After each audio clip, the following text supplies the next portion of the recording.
You can find information about subscribing to this series at netrf.org/podcast, where you'll also find helpful charts, graphs, and videos that expand on this material. If you're new to NETWise, we strongly recommend you go back and listen to the series from the beginning, starting with episode 1. It will give you a solid grounding in the basics of neuroendocrine tumors and how they're treated. You can find the whole series at netrf.org/podcast and wherever you get your podcasts. Do you have a story to tell about your own NET journey? If you're a NET patient who would like to participate in a future episode, please email us and let us know. podcast@netrf.org. Welcome to NETWise. This is a podcast for neuroendocrine cancer patients and caregivers that presents expert information and patient perspectives. My name is Elise Gellerman from the Neuroendocrine Tumor Research Foundation. The shock of a cancer diagnosis causes an upheaval that radiates far past the patient themselves.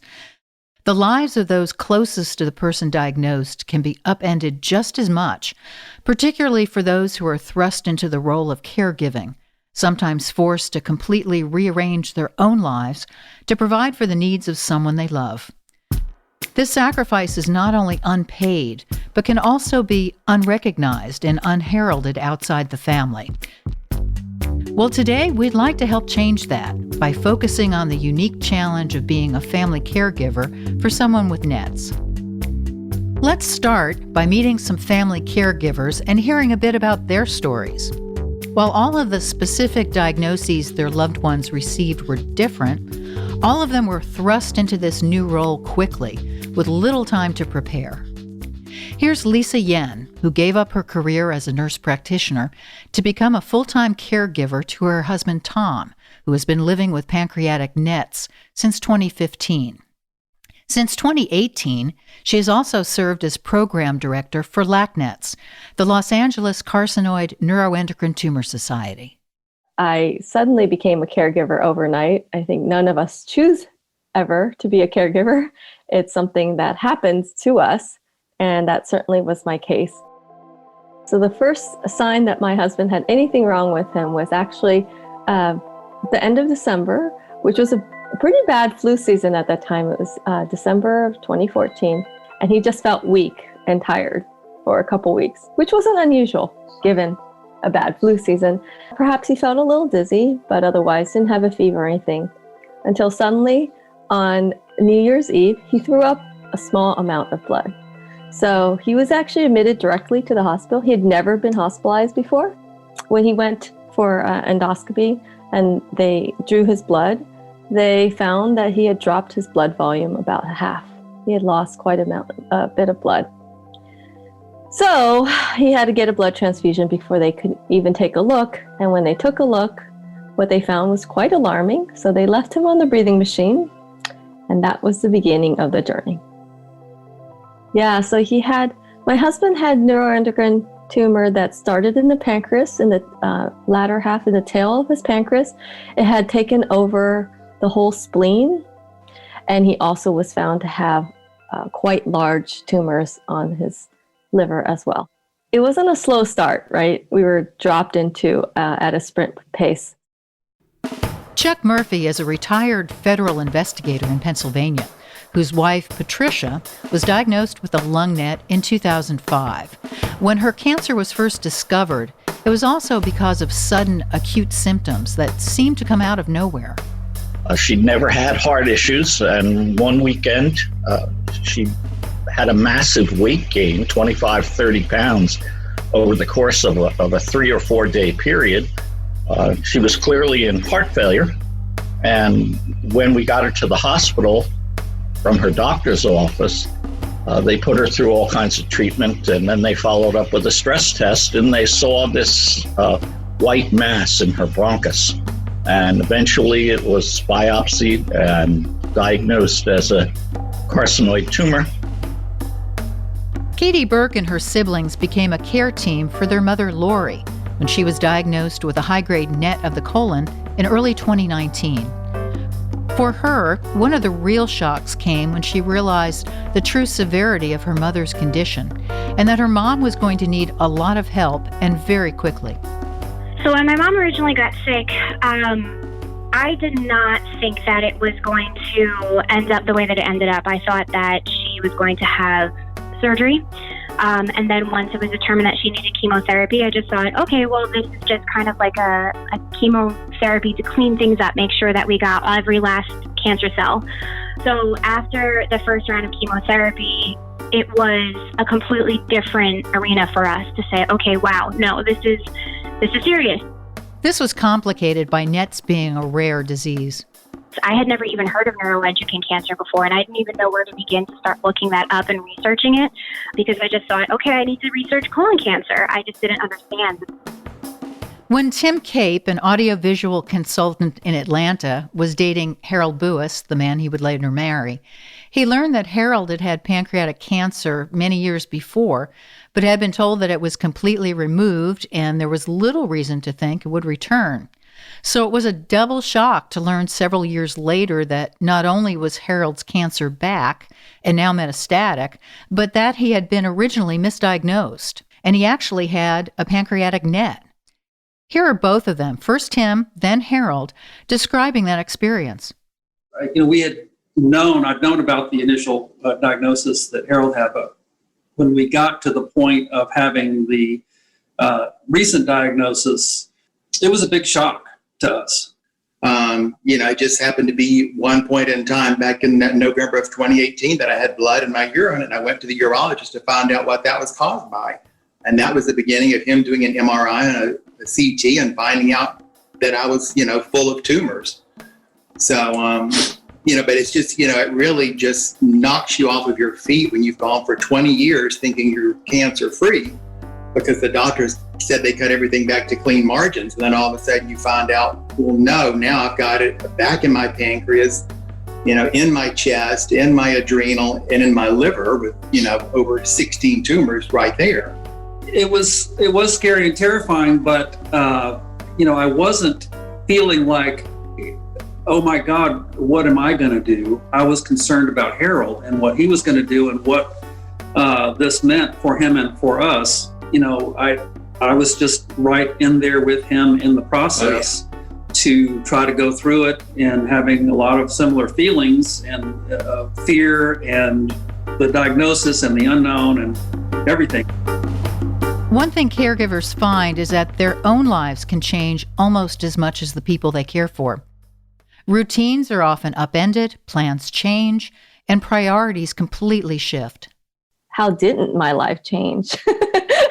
I think it changed in every way possible. I was concerned about the normal person's concerns. I was thinking about my work, getting, these things done. And I also was worried about, life things. Like my birthday, a significant age was, its milestone was coming up. I was worried about aging. I was worried about, house stuff, just all these like mundane things, right?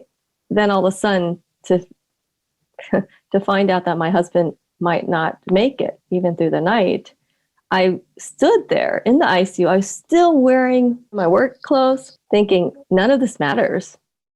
And what comes to the forefront is a whole new set of essential challenges and responsibilities, which need to be learned and mastered quickly.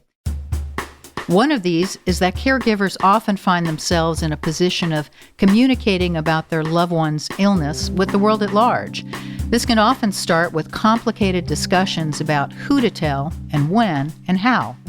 We've told a number of people over the past couple of years about what's been going on, and most of them initially react kind of like we did. They're freaked out, and they don't know what the prognosis really is. They don't understand how NETs is different. We struggled in the beginning, with who we should tell. Should we tell anybody? Should I tell anybody at work? Should we tell our friends? Which friends should we tell? If the others find out secondhand, then will they get their feelings hurt? We kind of weighed too, I think, how we felt those friends would react emotionally, I guess. So some of them we kind of held off longer than others. Slowly we started sharing with people, our friends and the family, about what was going on. And once we did that, I had some trepidations about it, but the more that we knew about NETS and what it meant for us, the easier it was to share with other people what was going on. Yeah, definitely. And so part of my job as a caregiver is to, and Harold's too, as a patient, is to educate our friends who are also caregivers in their own way. They provide support to us, and so we had to educate our friends to say, look, this is important to both of us, that you guys understand what's going on and help to support Harold as a patient. It supports me as a caregiver, and it's kind of our extended family. An extended family support system can be a lifeline for both a patient and their caregivers, especially in times of crisis when dealing with doctors and hospitals becomes a full-time job for both the patient and their closest supporters. We didn't even have to cook a meal, I think, for probably like 6 months. We had so much food, so much love and support. We had flowers all through our house. Our place looked like a garden. We had cards sent to us, and we put them all on the wall, so it looked like a prayer wall. It was just like a wall of love. We had all these gifts and cards, and we just put them up on one wall, and just had all these gifts and so much love showered upon us. And that was a source of encouragement. And then also a lot of practical help. So running errands, doing whatever it needed to be done. But managing the good intentions of family and friends can be its own challenge as well. Each moment you're responding to a text, an email, whatnot, it's time, it's energy. And there's just absolutely no way, as much as I wanted to talk and connect with every single person. And quite honestly, I got some criticism for that, because people on the outside didn't understand what it was like to be going through what I was going through and how much time and energy it took. I had people show up at the hospital the first night that really had the strong belief that all I needed was for them to hold vigil with me. And it took me hours to plead with them to go home so that I could sit at my husband's bedside, because as long as they were there, I couldn't be there because the ICU had a limit of how many people. And I wasn't going to wait out in the waiting room. But in their mind, maybe that's what they wanted. And so everyone projects their own issues and their own situation and their own experiences. And what I wish that everyone could understand was that their experience was not my experience, and their needs were not mine. And even in this situation, they had a different need, right? They showed up because it made them feel better, or they wanted to give because it made them feel better. But it wasn't necessarily what I needed. What I needed was to be next to my husband and hold his hand. One technique for managing this well-meaning deluge is to delegate some of this communication. Often caregivers will find themselves organizing an inner circle of close family or friends who are then tasked with communicating with the larger outer circle about what's happening and how they can help. It would have been a lot to coordinate all that, so it fell on my what I call my inner circle. So organizing all the help, all the offers to help, all the tasks, all the things that needed to get done to free up my time so I could spend as much time as possible with Tom. The hard thing is that everyone thinks that they're in the inner circle. They think that they're the best friend. They think that they're the first person that Tom wants to see when he opens his eyes, or they think that they're the ones who I would want next to my bedside. And it is hard to distinguish who I most need. So then I needed my inner circle to form some sort of boundaries and barriers. And then, they basically, they were a wall, and they shielded me from some of that. So that was really helpful. For Katie, that inner circle was her siblings, who were able to divide the important tasks between them. I'm very fortunate. I come from a large family, and we all play different roles. My stepdad, he would take her to every single one of her appointments, all of her infusions. My sisters were extremely supportive, especially, being with her. One of my sisters also basically lived with her to make sure to physically care for her. So the role that I really took on was kind of understanding the medical side of things, getting second opinions. It was understanding what the different treatment options were, and it was managing a lot of the communication with her medical team because it's so overwhelming. I mean, I was even overwhelmed. I did not want my mom to have to go through that. And that's another crucial responsibility that often falls upon caregivers, supporting the patient in communication with their care team. Patients and caregivers alike can find themselves spending a lot of time and energy organizing, translating, advocating, and sometimes even badgering to make sure that the right questions get asked and answered and the best decisions get made. You need to always advocate and push hard because you are the one helping take care of, of your family member that needs help. We are vigilant to the point where I think Pat's oncologists might think I'm a little bit of a pain in the ass, but... Of course, being able to be an advocate starts with a lot of learning, particularly for a disease like NETs, which is so little known and so often misunderstood. Having an education about NETs and the treatments and the progress and the studies and the clinical trials is important for us, and I think for a lot of people, to be able to make plans.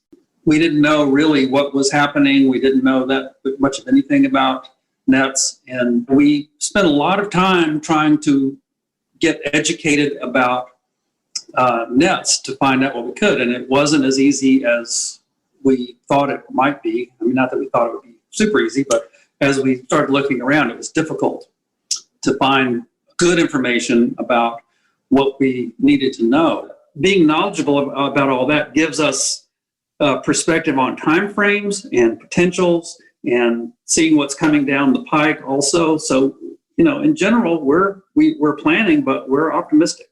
Right. And that keeps the situation from being scary. So many people are scared of cancer, but if you know what's going on and you understand your options, I think that makes it way less scary. This is especially important because, unfortunately, the lack of general knowledge about NETs extends into the medical community as well as the general public. So yeah, a lot of it, has been having to educate the doctors here, on what's going on and how to deal with this, and that it's not the typical type of cancer. When we went through the last episodes that we just went through with the embolization, when we went into the radiologist, the interventional radiologist, to have that done, there was some confusion about what exactly was being done, what was being requested by the doctor. And so we had to guide them into saying, well, that's not what was requested. And we knew enough about the different types of treatments to be able to guide the providers that actually give us what we need and what we think that we're supposed to get. We've talked to people and seen people who have been recently diagnosed, and they start out kind of like we did, almost stuck in, whoever they went to before, whoever they ended up coming to first, whatever they say is gospel, so I've got to do what they say, and I don't want to leave because I don't want to hurt their feelings, and I don't want to, that kind of thing. But if you're educated about it, to understand that and open enough to understand that the doctor you're with may not be the right doctor for what is happening to you right now, look around, get other opinions, get other information, find people who specialize in NETs and go to them. Don't feel like you have to stay with who you're with just because that's who you started with. Right. And even when you found your way to NET specialists, it's really important to get a wide range of opinions so you can make sure the very best decisions are being made. This is a realm where the advocacy and persistence of engaged patients and their caregivers can make all the difference. It was so important for me to get second opinions. And at first I thought, oh my gosh, am I going to upset her doctor? Does it seem like I'm going behind their back? And then I realized that was not the case at all. And I think I spoke to 4 different hospital systems and different oncology teams just to make sure that we were on the right track. And that helped me a lot because each doctor explained things a little bit different. And so I was able to take pieces away from each doctor. And it also generated additional questions for me to go back to my mom's care team. So it was really helpful.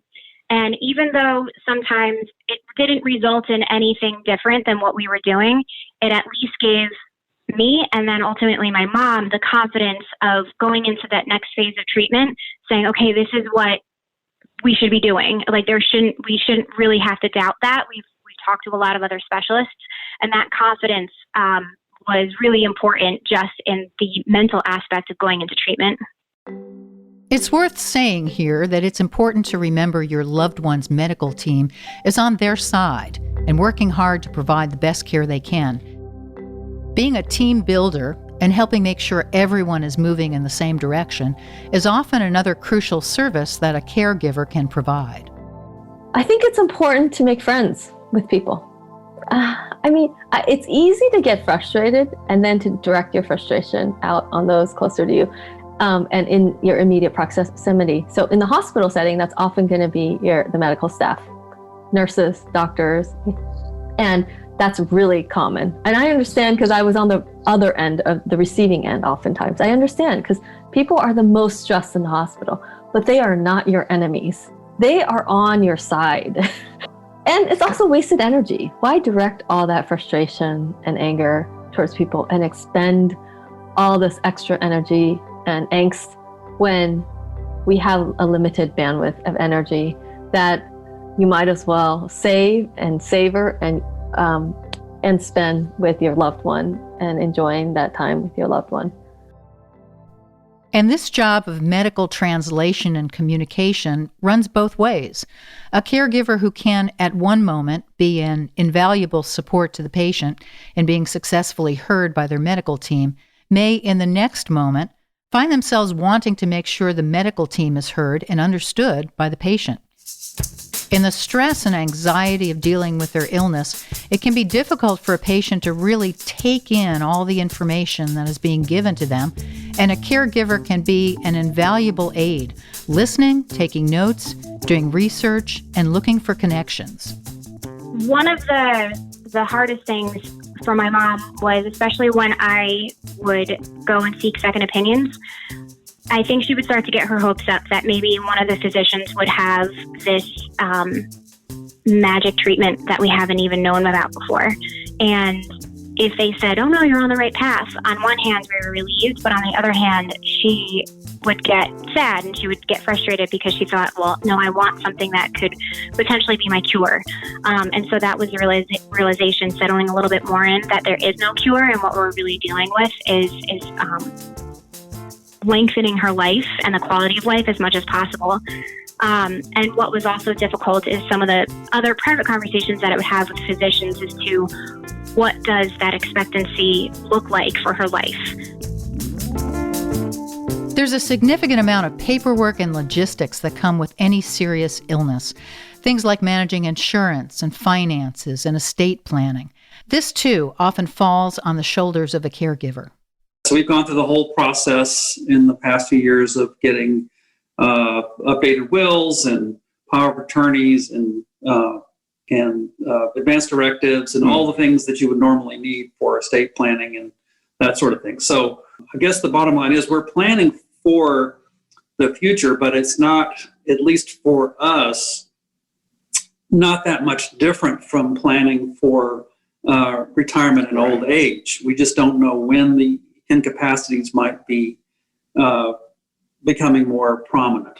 I've put, CDs and bank accounts and things in Tim's name as well, because I want him to have all of that, because if he needs that to live off of and want to stay here in the house, then that's what I want him to have. I don't want him to be that financially, in a shortfall because, something happens to me. He's been my caregiver. I'm here now because he's been by my side every step of the way.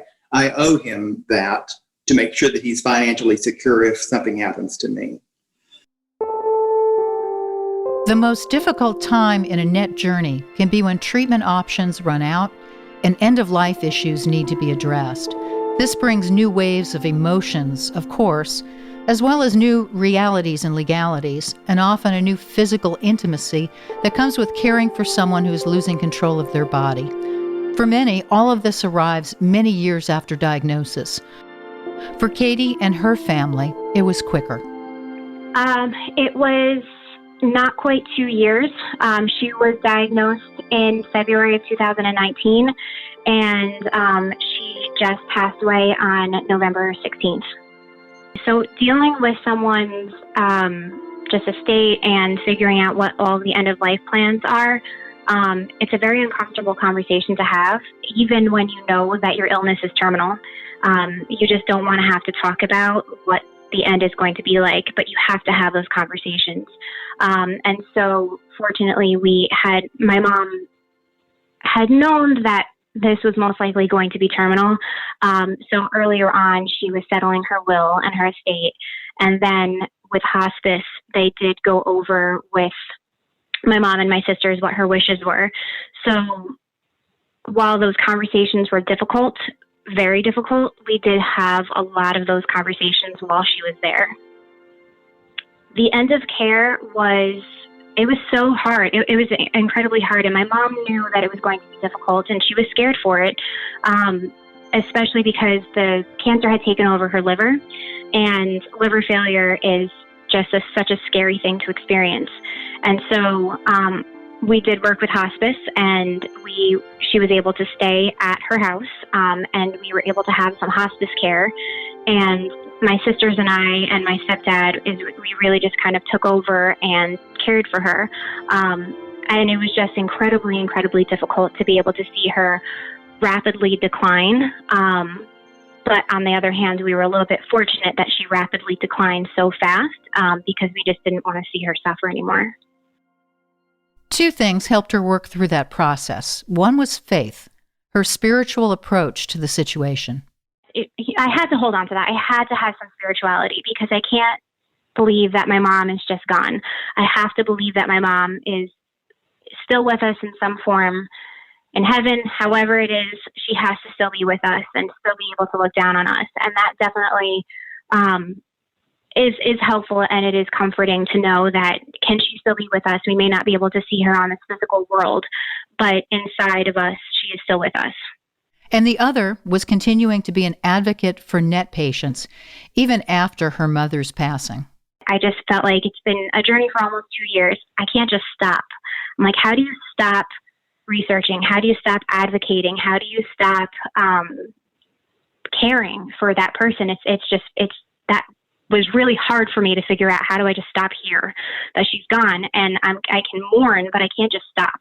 And so that's why it was so important for me to figure out how can I continue this journey that I've been on with her, even while she's not here. All in all, NETs are a journey for caregivers as much as for patients. And along the way, there will be highs and lows, better times and worse ones. Learning to navigate those peaks and valleys takes time and patience. So I've been on this for 6 years now. And for the first 2 years, I think I prayed every single day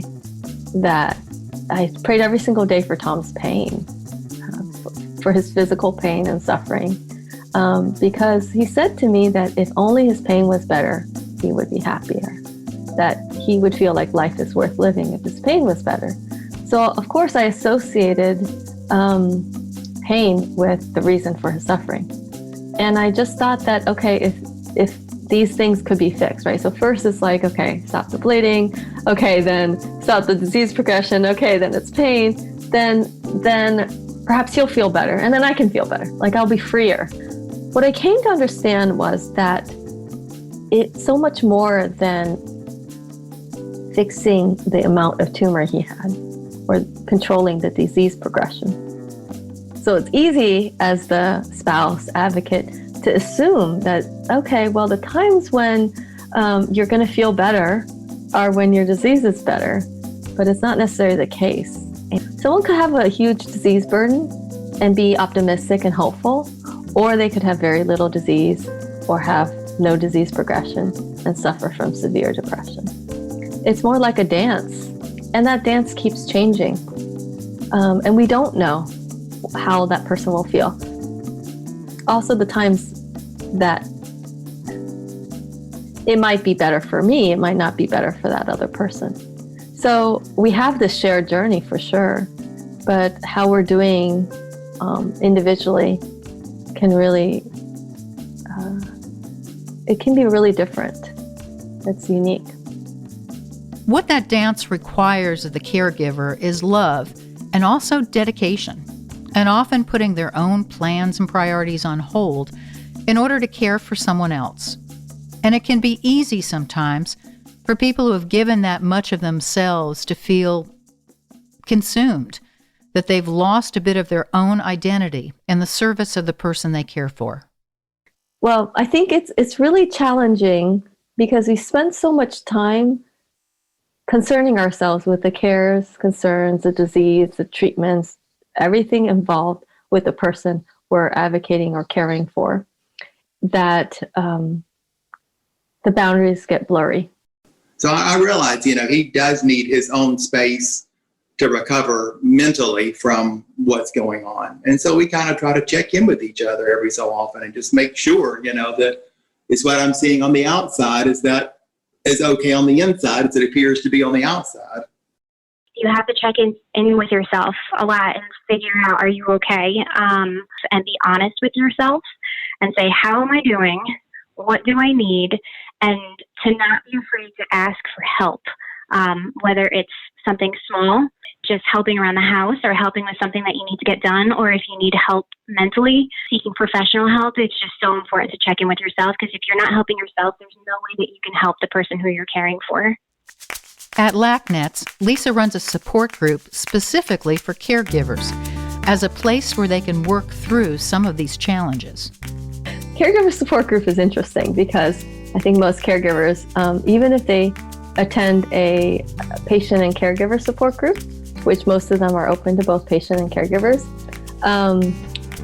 we're all used to introducing ourselves based on our relationship to NET. So I'm Lisa. I'm the spouse of someone living with pancreatic NET. So, we're and then when we have questions or conversations, it's all related to my spouse's NET journey. So his symptoms, his treatments, questions about that. So when have I talked about myself? Not at all, except for my name, right? So that's actually what I found with the caregiver support group.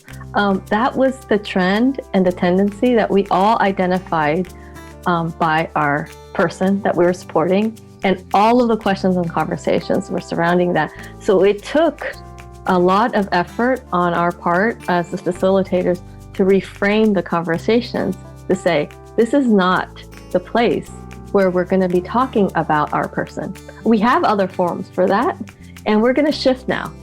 And this is our space. This is the only space you may have to just talk about you.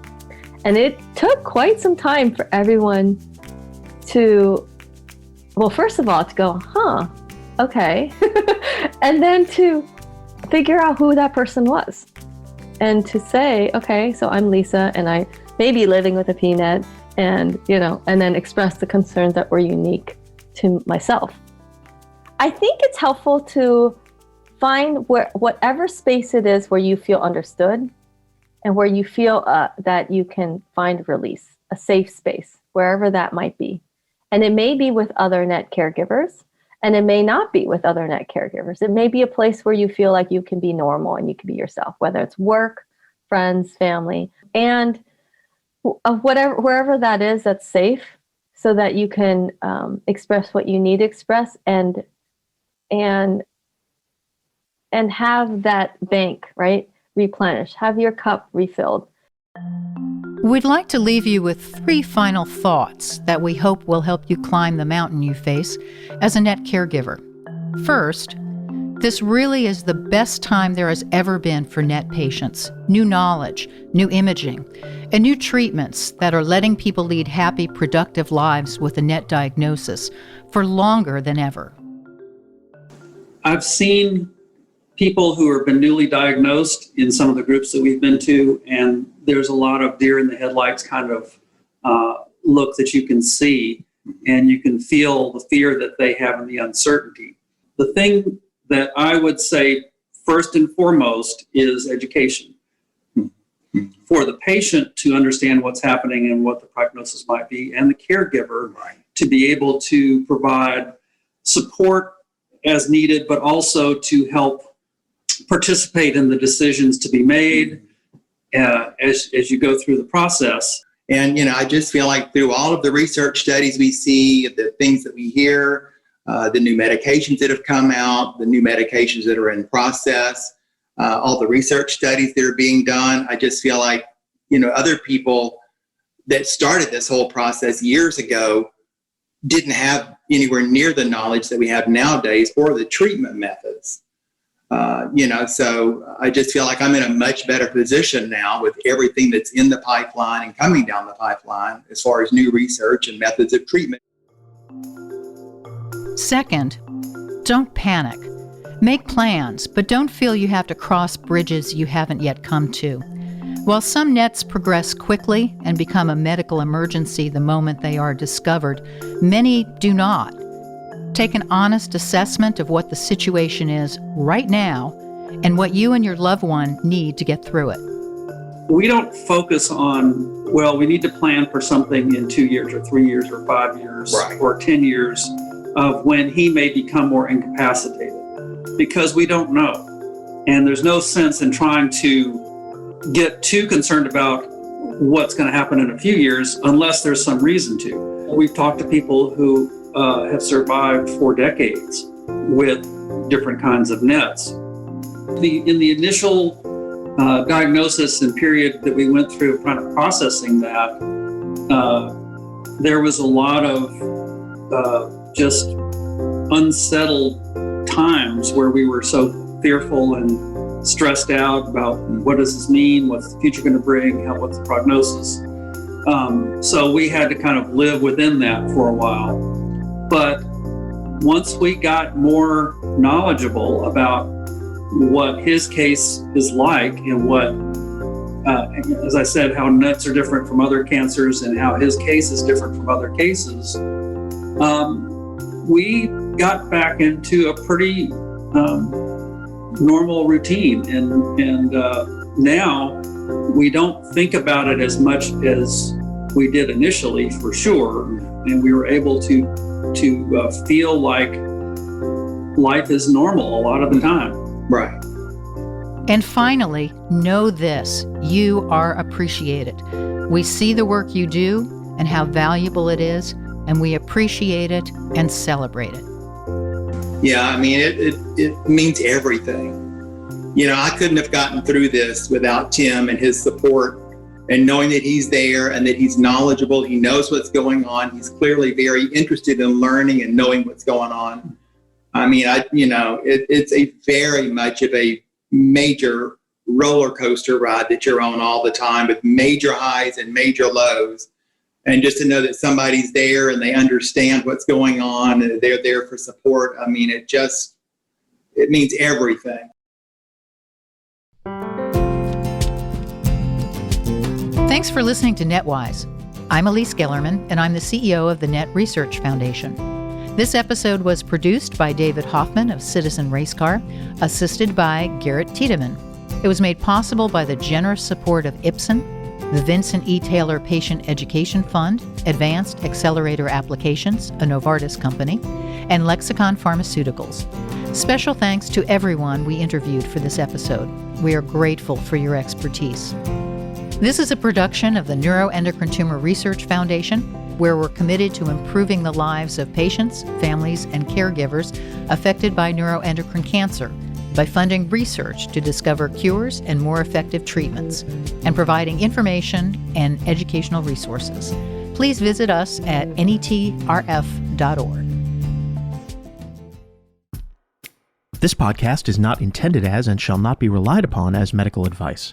The Neuroendocrine Tumor Research Foundation encourages all listeners to discuss any scientific information found here with their personal oncologist, physician, and/or appropriate qualified health professional.